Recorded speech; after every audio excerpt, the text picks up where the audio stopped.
Hi friends, എല്ലാവർക്കും പുതിയൊരു വീഡിയോയിലേക്ക് സ്വാഗതം. അപ്പോൾ ഞാനിന്ന് വന്നേക്കുന്നതെന്ന് പറഞ്ഞാൽ കുറച്ച് ദിവസങ്ങൾക്ക് മുമ്പ് ഞാനൊരു വീഡിയോ ഇട്ടിട്ടുണ്ടായിരുന്നു. നമ്മുടെ ഈ അലോവേര ജെല്ലിൻ്റെ കൂടെ അല്ലെങ്കിൽ നമ്മുടെ ഈ കറ്റാർവാഴ ജെല്ലിൻ്റെ കൂടെ നമുക്ക് കുറച്ച് ഇൻഗ്രീഡിയൻസ് നമ്മുടെ മിക്സ് ചെയ്തിട്ട് നമ്മുടെ സ്കിന്നിൽ അല്ലെങ്കിൽ നമ്മുടെ ഫേസിൽ ഇടാൻ പാടില്ല എന്നും പറഞ്ഞ് ഞാൻ കുറച്ച് നാളുകൾക്ക് മുമ്പ് ഒരു കുഞ്ഞൊരു വീഡിയോ ഇട്ടിട്ടുണ്ടായിരുന്നു. അതിനകത്ത് ഞാൻ കുറച്ച് ഇൻഗ്രീഡിയൻസിൻ്റെ പേര് മാത്രമേ ഞാൻ പറഞ്ഞിട്ടുണ്ടായിരുന്നുള്ളൂ. അപ്പോൾ നമുക്ക് വീണ്ടും അതിൻ്റെ ഒരു സെക്കൻഡ് പാർട്ടായിട്ടുള്ള ഒരു വീഡിയോ ആയിട്ടാണ് ഞാൻ വന്നേക്കുന്നത്. അപ്പോൾ നമുക്ക് വെച്ച് താമസിപ്പിക്കേണ്ട, നമ്മുടെ വീഡിയോയിലേക്ക് കിടക്കാം. അതിന് തൊട്ടുമുമ്പായിട്ട് ഞാൻ എന്നെ ഒന്ന് പരിചയപ്പെടുത്താം. എൻ്റെ പേര് രേഷ്മ. ഞാൻ ഈ യൂട്യൂബ് ചാനൽ ഇടുന്നതെന്ന് പറഞ്ഞാൽ എൻ്റേതായ രീതിയിലുള്ള കുഞ്ഞു പാചക രീതികളും പിന്നെ എൻ്റേതായ രീതിയിലുള്ള ബ്യൂട്ടി ടിപ്പുകളും ഒക്കെയാണ് ഞാൻ ഇടുന്നത്. അപ്പോൾ എൻ്റെ ചാനൽ നിങ്ങൾ ആദ്യമായിട്ട് കാണുന്നവരാണെന്നുണ്ടെങ്കിൽ ഒന്ന് സബ്സ്ക്രൈബ് ചെയ്ത് വെച്ചേരെ. സബ്സ്ക്രൈബ് ചെയ്യുന്നതിൻ്റെ കൂടെ തന്നെ തൊട്ടടുത്തൊരു ബെല്ലൈക്കൺ ഉണ്ട്, അതുകൂടി ഒന്ന് എനേബിൾ ചെയ്ത് വെച്ചേരെ. അപ്പോൾ നമുക്ക് വെച്ച് താമസിച്ച് വലിച്ചു നീട്ടണ്ട, നമുക്ക് നമ്മുടെ വീഡിയോയിലേക്ക് കിടക്കാം.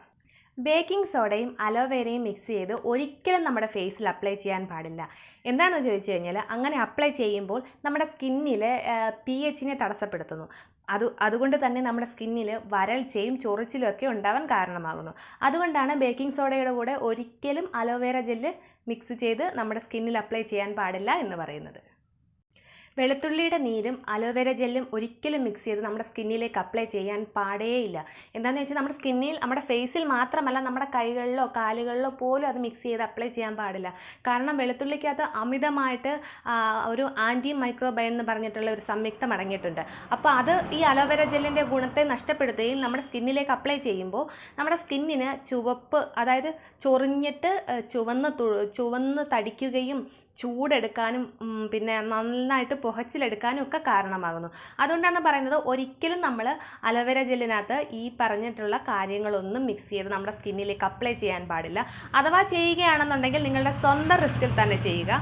പിന്നെ ഇത് എനിക്ക് കിട്ടിയിട്ടുള്ള കുഞ്ഞു അറിവുകളാണ്, ഇത്രയും കിട്ടിയിട്ടുള്ളൂ എൻ്റെ കയ്യിൽ. നിങ്ങൾക്കിതിൽ കൂടുതൽ അറിവുകൾ നിങ്ങൾക്ക് അറിയാവുന്നുണ്ടെങ്കിൽ എന്നെ കൂടെ അറിയിക്കുക. അപ്പോൾ നമ്മുടെ ഈ വീഡിയോ എല്ലാവർക്കും ഇഷ്ടപ്പെട്ട് കാണുമെന്ന് ഞാൻ കരുതുന്നു. ഇനി അടുത്തൊരു വീഡിയോ ആയിട്ട് നമുക്ക് കാണാം. അതുവരേക്കും take care, bye bye, Tata.